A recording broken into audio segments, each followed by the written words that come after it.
Hello friends, welcome my YouTube channel. मैं संपत सिंह आज आपके लिए एक टॉपिक लेके आया हूँ और वो हमारा रेशम कीट पालन यानी सेरीकल्चर। तो आज हम रेशम कीट पालन यानी सेरीकल्चर के बारे में विस्तार से अध्ययन करेंगे। तो आज का हमारा जो वीडियो है वो रेशम कीट पालन के बारे में है। तो चलो शुरू करते हैं। रेशम कीट पालन क्या है, पहले जानना है रेशम कीट पालन की परिभाषा। तो व्यापारिक दृष्टि से कच्चा रेशम प्राप्त करने के लिए रेशम कीटों को पालना या उनका लालन पालन करना ही क्या कहलाता है, रेशम कीट पालन कहलाता है। क्या व्यापारिक दृष्टि से कच्चा रेशम प्राप्त करने के लिए रेशम कीटों को पालना या उनका लालन पालन करना, पालना ही रेशम कीट पालन कहलाता है।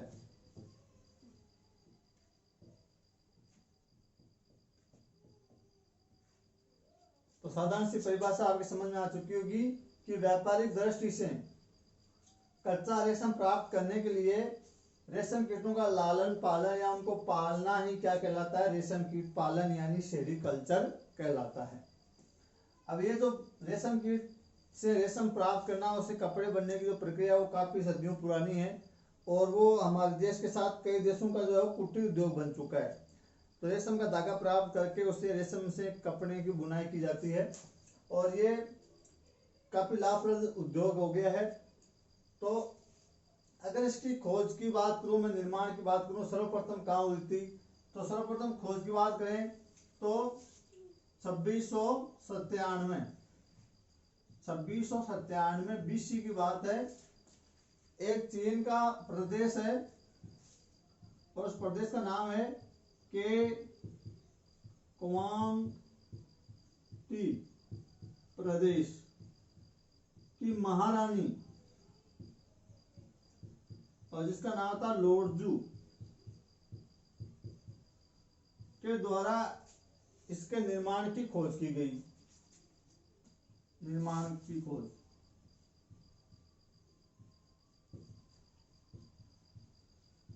तो बात समझ में आ गई होगी आपके कि सर्वप्रथम जो इसका जो खोज हुई, इसके निर्माण की प्रक्रिया हुई, वो कहाँ हुई, चीन में हुई। और चीन का एक प्रदेश है के क्वांग टी प्रदेश, वहां की एक महारानी थी, उसके द्वारा इसके निर्माण की खोज की गई। कब, 2697 BC के दौरान।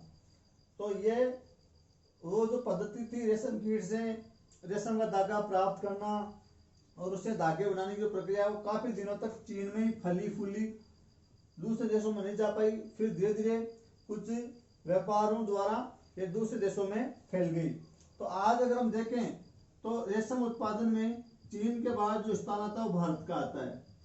तो रेशम उत्पादन में भारत का सेकंड स्थान है और उसके बाद आता है जापान का। तो भारत जो है रेशम उत्पादन की दृष्टि से विश्व में अपना द्वितीय स्थान रखता है।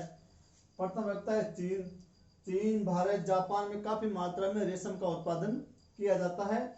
और भारत का जो रेशम है ये इसके गुणवत्ता, इसका उत्पादन, इसके प्रकार, इसका रंग रोगन की काफी प्रसिद्ध है ये। तो इसकी दूसरे देशों में भी काफी डिमांड रहती है, काफी मांग रहती है। अब भारत में इसके निर्माण की बात करें कि इसकी खोज या अध्ययन कब हुआ था, तो भारत के अंदर, भारत में जो रेशम कीट है, रेशम कीट पालन का अध्ययन, रेशम कीट पालन व अध्ययन लोफ्रॉय द्वारा किया गया। लोफ्रॉय 1905 में प्रयोग किए गए। और कहाँ किए गए? न्यू दिल्ली या दिल्ली स्थित पूसा इंस्टीट्यूट में इसके प्रयोग किए गए।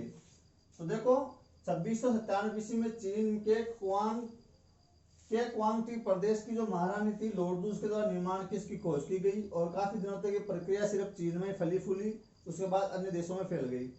चीन के बाद भारत इसके उत्पादन में अपना द्वितीय स्थान रखता है, उसके बाद जापान का नंबर आता है। कभी कभी जापान और भारत का स्थान आगे पीछे होता रहता है। अब भारत के अंदर बात करें तो भारत के अंदर रेशम कीट का पालन और अध्ययन लोफ्रॉय द्वारा 1905 में किया गया। ये प्रयोग किए गए, भारत के अंदर इसके निर्माण के प्रयोग किए गए और वो भी कहाँ? नई दिल्ली में स्थित पूसा इंस्टीट्यूट में किए गए। तो ये हो गए खोज की बात। और भारत के अंदर कौन से ऐसे राज्य है जहाँ रेशम का उत्पादन बड़े तादाद पर किया जाता है? एक तो आपका आसाम, दूसरा है कर्नाटक, तमिलनाडु और वेस्ट बंगाल यानी पश्चिमी बंगाल और कश्मीर और पंजाब। ये वो राज्य हैं जहां बहुत ज्यादा मात्रा में रेशम का उत्पादन किया जाता है। कहाँ कहाँ? आसाम, कर्नाटक, तमिलनाडु, पश्चिमी बंगाल, कश्मीर और पंजाब में रेशम का उत्पादन भारत में किया जाता है। राज्यों में काफी मात्रा में उत्पादन किया जाता है। तो ये तो हो गया इसके उत्पादन की बात, इनके निर्माण की बात, इनकी खोज की बात। अब आगे चलते हैं।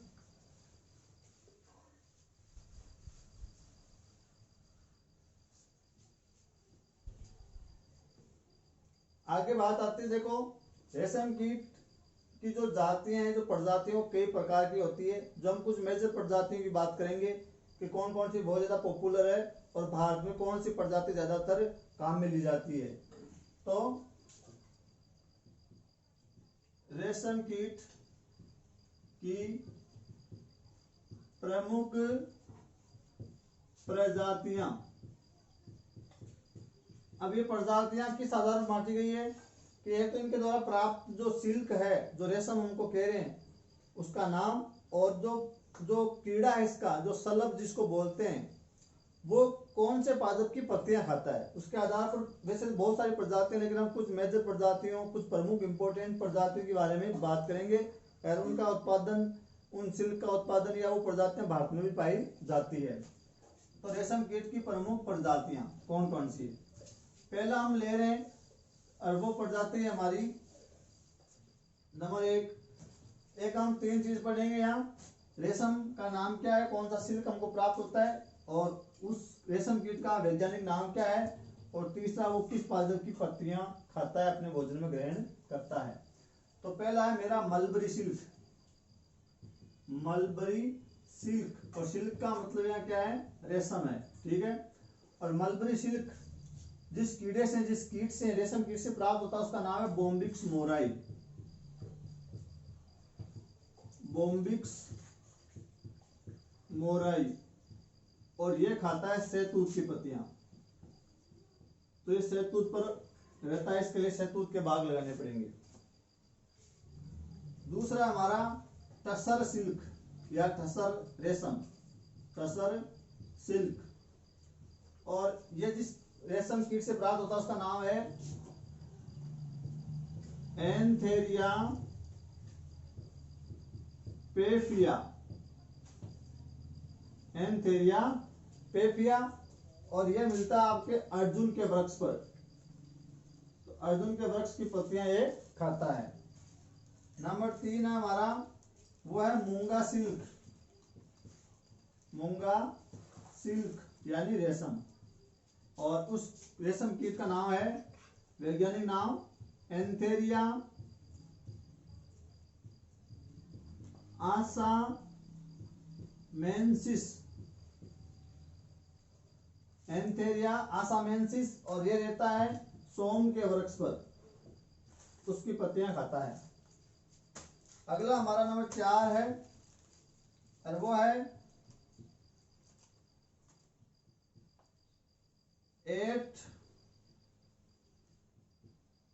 एटकस रेसिनी, एटकस रेसिनी, सॉरी वैज्ञानिक नाम लिख दिया मैंने। यहाँ जो हमारा सिल्क है वो कौन सा है, वो है हमारा एरी सिल्क, एरी सिल्क। और एरी सिल्क जिस रेशम कीट से प्राप्त होता है उसका नाम है एटकस रेसिनी, और ये मिलता है अरंडी के वृक्ष पर, अरंडी, एरी सिल्क एरंडी से मिलती है। और नंबर 5 है हमारा देवमूंगा सिल्क, देवमूंगा सिल्क, और ये मिलता है थायोपेलिया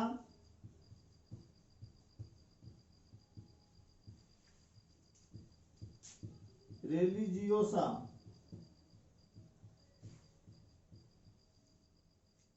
और ये मिलता है मेचिलस या फाइकस के पादप पर। तो ये कुछ प्रमुख प्रजातियां हैं रेशम कीट की। रेशम कीट की प्रमुख प्रजातियां जो इंडिया में भी पाई जाती है।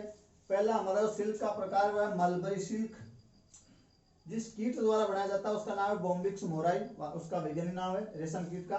और ये पलता है कहाँ, शहतूत के वृक्ष पर, शहतूत की पत्तियां खाकर ये अपना जीवन यापन करता है। दूसरा हमारा टसर सिल्क, इसका वैज्ञानिक नाम है कीट का एंथेरिया पेफिया, ये अर्जुन के वृक्ष पर पलता है। मूंगा सिल्क, इसका कीट का नाम है वैज्ञानिक नाम एंथेरिया आसामेंसिस, और ये सोम के वृक्ष पर पलता है। अगली हमारी सिल्क है एरी सिल्क, जो एटकस रेसिनी यानी जो उसका नाम है कीट का वो ये है, और ये किस पर पलता है, अरंडी के वृक्ष पर पलता है। अगला हमारा सिल्क है देवमूंगा सिल्क, और इसका जो कीट है उसका नाम है थायोपेलिया रेलिजियोसा, और ये मेचिलस या फाइकस के पादप पर पलता है। तो ये तो हो गई रेशम के प्रकार, अलग अलग रेशम, और ये हो गए इनसे प्राप्त, जिस कीटों से ये रेशम प्राप्त होता है उन कीटों के वैज्ञानिक नाम, और ये जिन वृक्षों पर रहते हैं ये हो गए उन वृक्षों के नाम। हमारे देश में सबसे जो पॉपुलर है वो ये है मलबरी सिल्क, बॉम्बिक्स मोराई। इसका हम विस्तार से अध्ययन करेंगे, इनको हम नहीं देखेंगे, और इसके लिए हमको शहतूत के बाग लगाने पड़ते हैं। ये शहतूत की वृक्ष को पत्तियों को खाता रहता है। तो जीवन चक्र पढ़ेंगे या क्लासिफिकेशन देखेंगे वो हम बॉम्बिक्स मोराई का देखेंगे, और आपके ज्ञान के लिए है। चलो आगे बढ़ते हैं, इसको रख लेते हैं एक को।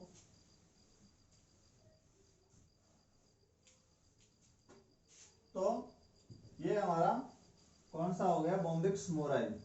चलो इसको अलग से देख लेते हैं एक बार। अब आपको देखना है रेशम कीट का जीवन चक्र, रेशम कीट का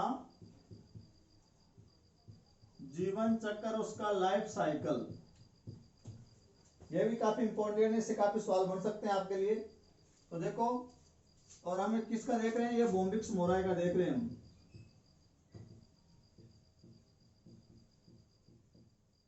जो शहतूत पर पलता है, और मलबरी सिल्क नामक इससे जो सिल्क प्राप्त होता है। इसमें नर और मादा दो कीट होते हैं। इसे मान लो मादा है एक, और एक क्या है आपका नर है।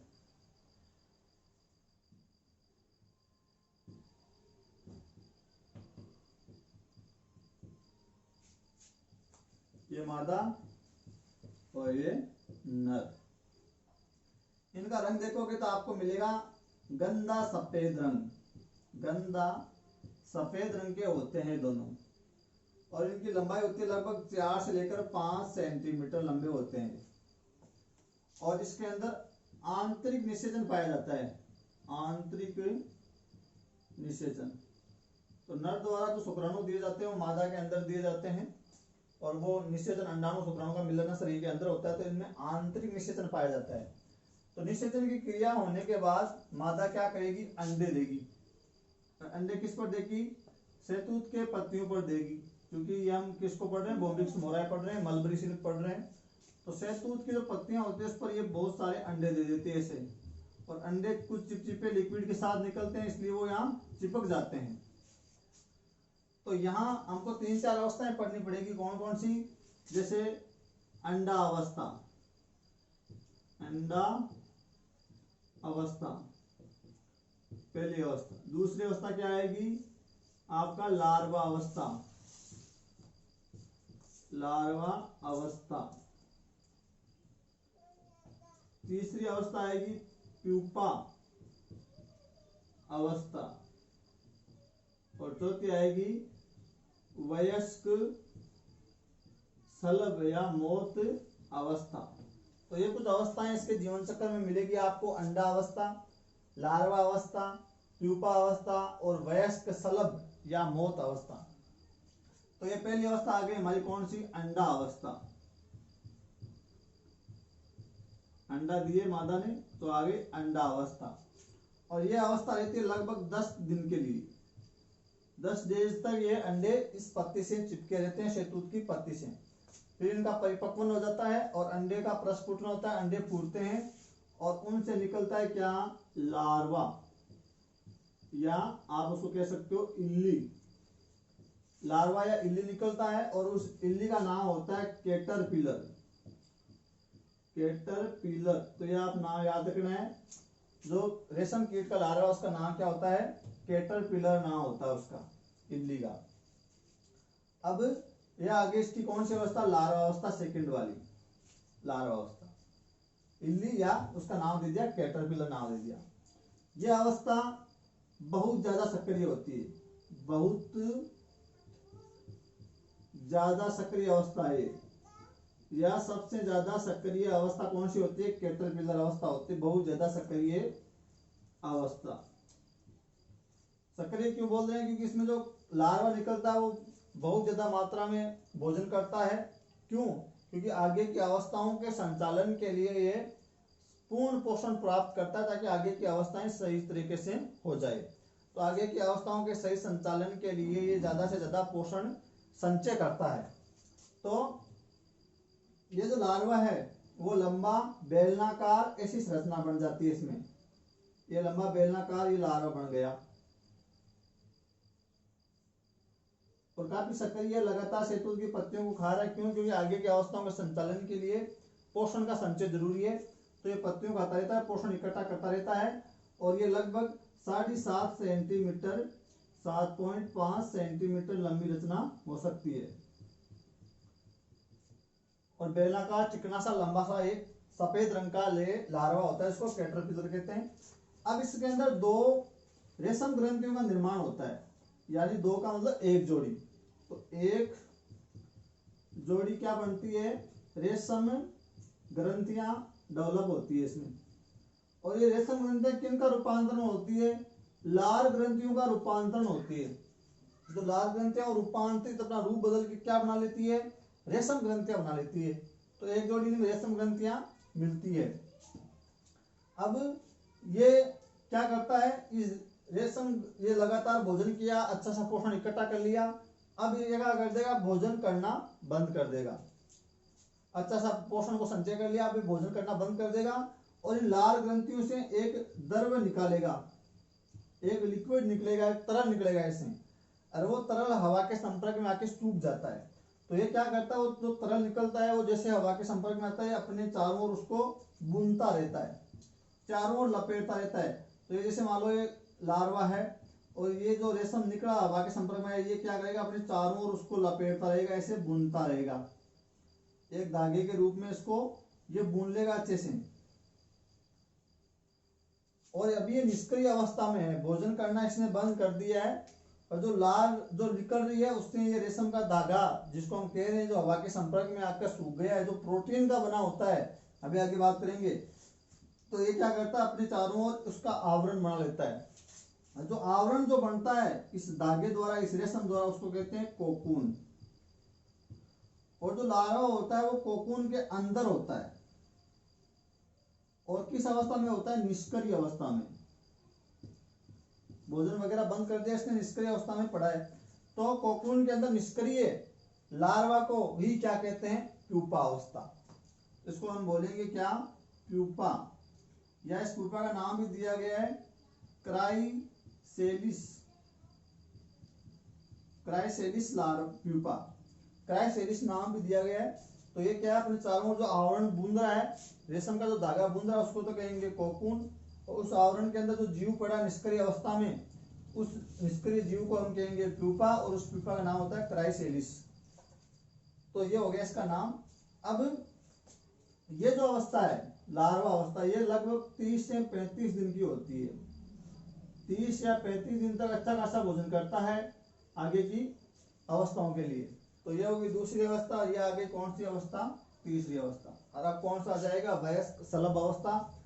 अब क्या होगी, 10 या 12 दिन बाद में, 10-12 डेज बाद में अंदर का जो निष्क्रिय लार्वा है, जो प्यूपा है, वो इसको काटता है रेशम के धागों को, और काट के बाहर निकल आता है। किस अवस्था में, इस अवस्था में जिसको हम क्या कह रहे हैं, वयस्क सलभ कह रहे हैं, मौत।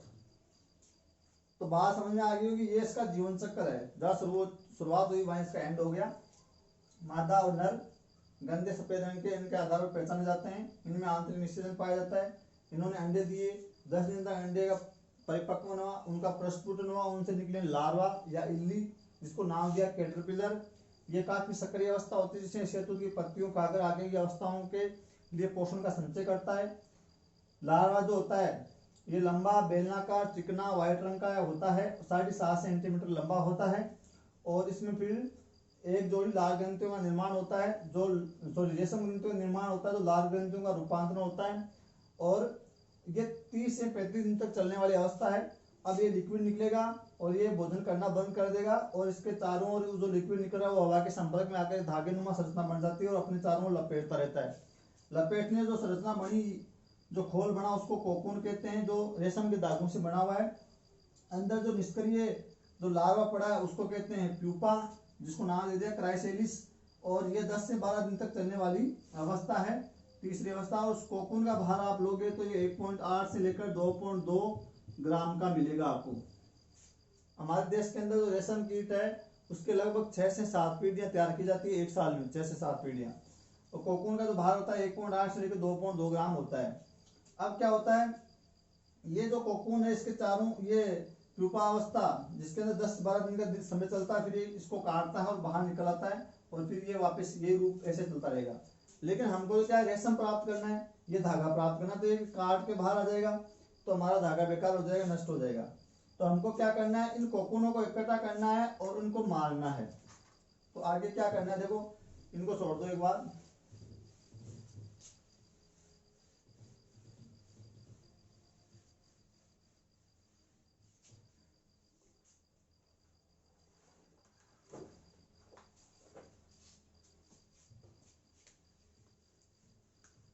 अब हमको क्या मिला, ये कोकून मिला। इन कोकूनों को क्या करना है, गर्म पानी में या ओवन में या भाप में, गर्म भाप में डालते हैं, जिससे क्या होता है, अंदर का जो कीट होता है, लार्वा होता है, प्यूपा जो भी होता है, वो क्या हो जाता है, नष्ट हो जाता है, मर जाता है, क्योंकि हमको ये सब साबुत धागा प्राप्त करना है। तो गर्म जल के संपर्क में, भाप के संपर्क में, ओवन में डालने से ये क्या होता है, अंदर का जो जीव होता है वो नष्ट हो जाता है, मर जाता है। और इस क्रिया को, कोकून के अंदर के जीव को मारने की क्रिया को कहते हैं स्टफलिंग।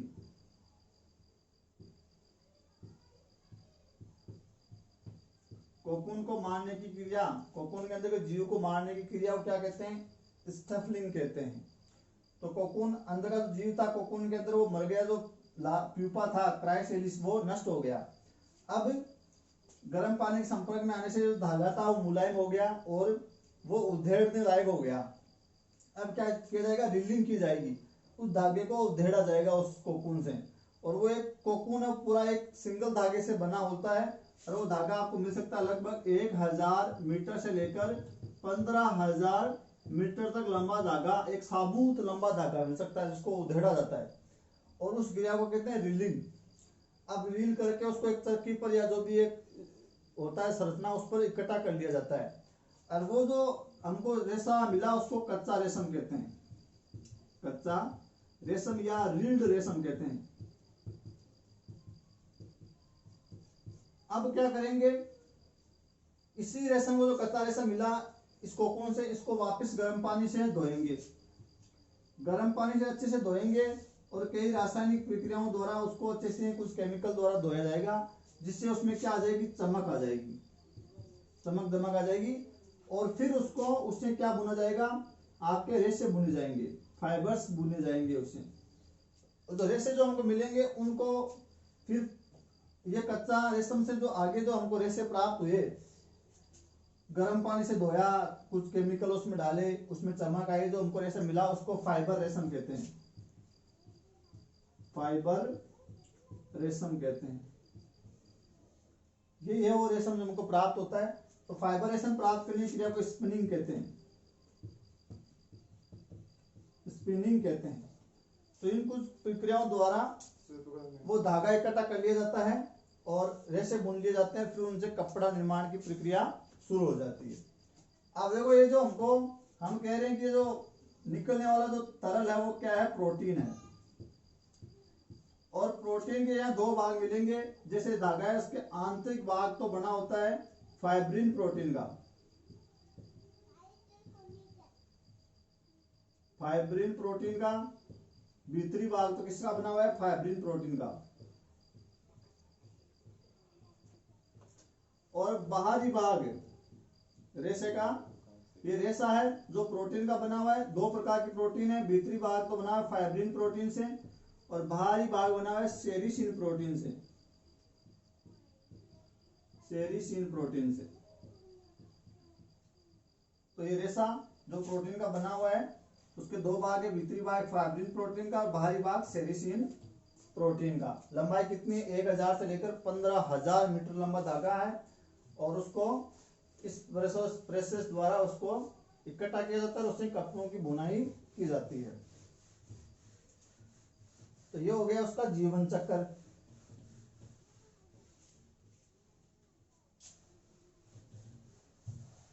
अब जो हम बोम्बिक्स मोराई जो पढ़ रहे हैं उसका वर्गीकरण पढ़ रहे हैं, क्लासिफिकेशन, वर्गीकरण, क्लासिफिकेशन, वो भी किसका, बोम्बिक्स मोराई का।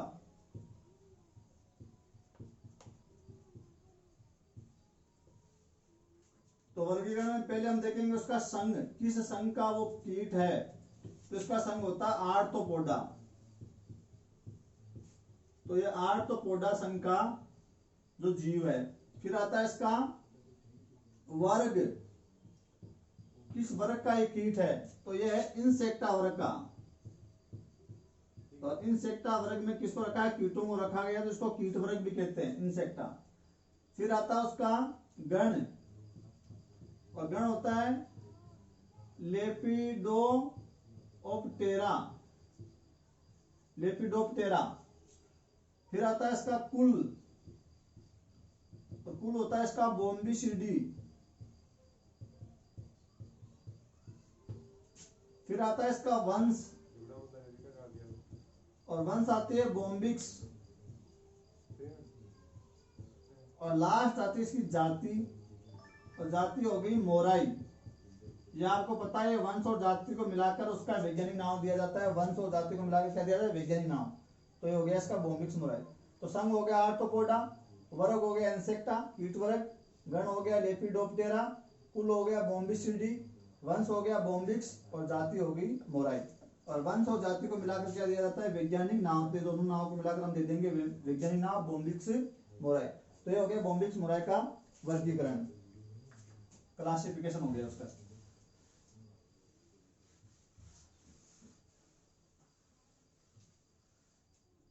अब रेशम कीट उद्योग या रेशम जो कीट है उसमें कुछ रोग भी है, कुछ व्याधियां भी है। तो कुछ कौन कौन से इनमें रोग पाए जाते हैं। तो एक रोग पाया जाता है, इसका नाम है पेब्राइन, पेब्राइन। और ये दो प्रकार का होता है, एक तो होता है वायरस पेब्राइन और एक होता है प्रोटोजोआ पेब्राइन। तो नाम से पता चल रहा है ये वायरस से होने वाला रोग है और ये प्रोटोजोआन से होने वाला रोग है। तो इसको नाम दिया पेब्राइन रोग, वायरस पेब्राइन और प्रोटोजोआ पेब्राइन। इसमें तो क्या होता है, इसमें जो लार्वा होता है उसको नुकसान पहुंचता है, लार्वा मर जाते हैं, 5-7 दिन में नष्ट होने लग जाते हैं। उसकी अवस्था 30-35 दिन की होती है, भी हमने देखा। और प्रोटोजोआ पेब्राइन में ये इसमें कीट और लार्वा दोनों को नुकसान हो जाते हैं, उनमें वो मरने लग जाते हैं। और एक रोग इनमें और पाया जाता है बैक्टीरिया द्वारा, उसको कहते हैं फ्लेचरी या गेरेसरी, और ये बैक्टीरिया से होने वाला रोग है। तो ये कुछ व्याधियां हैं, कुछ रोग है रेशम कीट में लग जाते हैं, जिससे रेशम जो उद्योग है उसको काफी नुकसान हो सकता है। तो ये हो गया उसमें पाए जाने वाले रोग।